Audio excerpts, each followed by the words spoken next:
जमशेदपुर जुगसलाई थाना क्षेत्र में पुलिस ने एक बड़ी आपराधिक साजिश को विफल कर दिया है।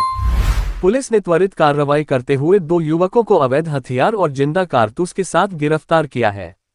गिरफ्तार अभियुक्तों में बागबेड़ा हरहरगुट्टू निवासी अभिषेक सिंह और जुगसलाई शिवघाट रोड निवासी गणेश रजक उर्फ चुजा शामिल हैं। पुलिस ने बताया कि गुप्त सूचना मिली थी कि खरकई नदी के रेलवे ब्रिज के पास दोनों युवक किसी बड़ी वारदात को अंजाम देने की फिराक में हैं। सूचना मिलते ही विधि व्यवस्था डीएसपी के निर्देश पर थाना प्रभारी बैजनाथ कुमार के नेतृत्व में एक छापामारी टीम बनाई गई। टीम ने त्वरित कार्रवाई करते हुए मौके पर दोनों युवकों को धर दबोचा। तलाशी के दौरान उनके पास से 2 स्वचालित पिस्टल 7.65 मिलीमीटर और 3 जिंदा कारतूस बरामद हुए।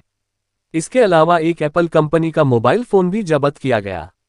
डीएसपी ने प्रेस वार्ता कर बताया कि अभिषेक सिंह का पहले से भी आपराधिक इतिहास रहा है और उस पर आर्म्स एक्ट समेत कई मामलों में कार्रवाई हो चुकी है।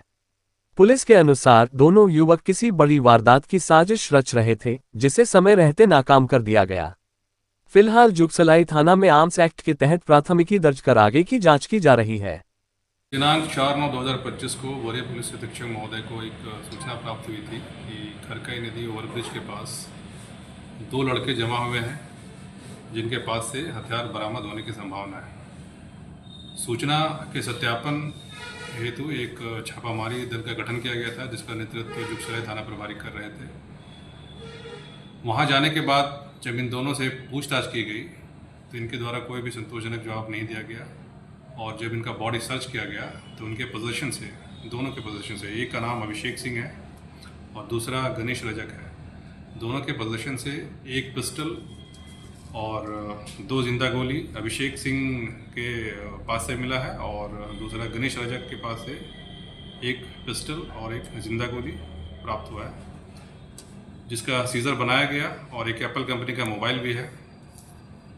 इन लोगों से पूछताछ करने के बाद अभिषेक सिंह के द्वारा बताया गया कि ये हथियार वहाँ एक विवेक जी नाम के व्यक्ति से खरीदा था और आपको याद होगा कि पिछले माह 5 अगस्त को केताड़ी में रवि यादव के ऊपर जो जानलेवा हमला हुआ था, उसमें विवेक जी नाम के व्यक्ति को भी उस केस में अरेस्ट किया गया था। फिलहाल वो जेल में है। तो हम लोग अभी विवेक जी को भी इस केस में रिमांड करेंगे और पूछताछ करेंगे कि हथियार का सप्लाई आखिर वो कहाँ से लाया था। ये बात तो अभिषेक सिंह ने स्वीकार किया है कि उसने हथियार खरीदा था उससे, लेकिन पुलिस रिमांड में लेने के बाद ही पता चल पाएगा कि वो हथियार कहाँ से लाया है। तो इस तरह से पुलिस, जुगसलाई पुलिस की टीम के द्वारा एक बहुत ही अच्छा काम किया है, क्योंकि प्रिवेंटिव पुलिसिंग का एक बहुत अच्छा एक्शन है कि कोई भी अप्रिय घटना होने से बच गई और कोई घटना उस तरह का नहीं हो पाया जिसका ये लोग षड्यंत्र कर रहे थे। सर, अभिषेक और गणेश का कुछ आपराधिक इतिहास है? अभिषेक सिंह, आपको याद होगा यहाँ पे एक शिवघाट में एक फायरिंग की जो घटना हुई थी, जिसमें 2 आपसी विवाद के कारण 2 पक्षों में जो भिड़ंत हुआ था, उसमें 8-10 राउंड फायरिंग हुई थी। उसमें अभिषेक सिंह शामिल था।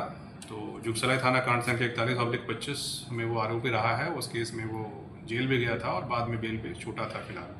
और विवेक जी, जिसके पास ये हथियार खरीदा था, विवेक जी भी उस केस में शामिल था, शिवघाट वाली फायरिंग वाले केस में।